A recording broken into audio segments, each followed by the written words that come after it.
Hamas అయితే సంచలనాత్మకమైనటువంటి నిర్ణయం తీసుకుంది. ఇంతవరకు కూడా ఇజ్రాయెల్ ఒక పక్కన ఇజ్రాయెల్ మీద ఇది దాడులు చేసి, ఇజ్రాయెల్ దాడులకి అసలు కారణమైందే హమాస్. ఇజ్రాయెల్ మీదకి హెజ్బుల్లా వాళ్ళని వెంట పెట్టుకెళ్ళి అక్కడున్న మ్యూజిక్ కాన్సర్ట్ మీద దాడి చేసి, వేలాది మంది ప్రాణాలు తీసి, వందలాది మందిని కిడ్నాప్లు చేసి, అత్యాచారాలు చేసి, ఆపై ఘాతుకాలకి పాల్పడ్డటువంటి అరాచకమైనటువంటి వ్యవస్థ. వాస్తవంగా పాలస్తీనా వీళ్ళ సొత్తేం కాదు.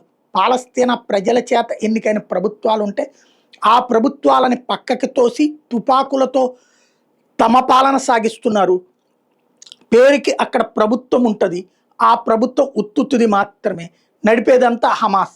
ఇంతవరకు అదే నడుపుతూ వచ్చింది. ఇప్పుడు హమాస్ని వెంటాడింది, వేటాడింది, చావ చితకబాదింది ఇజ్రాయెల్.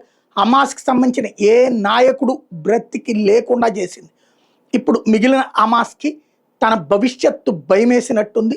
ఎంతవరకు ఎన్నిసార్లు చెప్పినా హమాస్ అనేటటువంటిది ఏదైతే పాలస్తీనా పరిపాలన అంతా తనే నడిపిస్తూ అదేదో ప్రత్యేకంగా నడుస్తున్నట్టు నాటకాలు ఆడుతూ ఐక్యరాజ్య సమితితో కూడా గేమ్స్ ఆడి ఐక్యరాజ్య సమితికి సంబంధించినటువంటి ఉద్యోగాల్లో కూడా హమాస్ తీవ్రవాదుల్ని పెడితే ఆ విషయాల్ని కూడా ఇజ్రాయెల్ బయటపెట్టిన తర్వాత ఇప్పుడు హమాస్ తను పరిపాలనా వ్యవస్థ నుంచి పక్కకి తప్పుకుంటున్నట్టు ప్రకటించింది. ఇది ఇజ్రాయెల్ ప్రధానమైన డిమాండ్. గాజాని వదిలిపెట్టాలంటే హమాస్ పరిపాలన నుంచి పక్కకి తప్పుకోవాలి అన్నటువంటి అమెరికా కూడా అవునన్నటువంటి డిమాండ్ అది. ఇప్పుడు హమాస్ తను పరిపాలన నుంచి తప్పుకుంటున్నట్టు ప్రకటించింది. తద్వారా ఓటమిని అంగీకరించింది.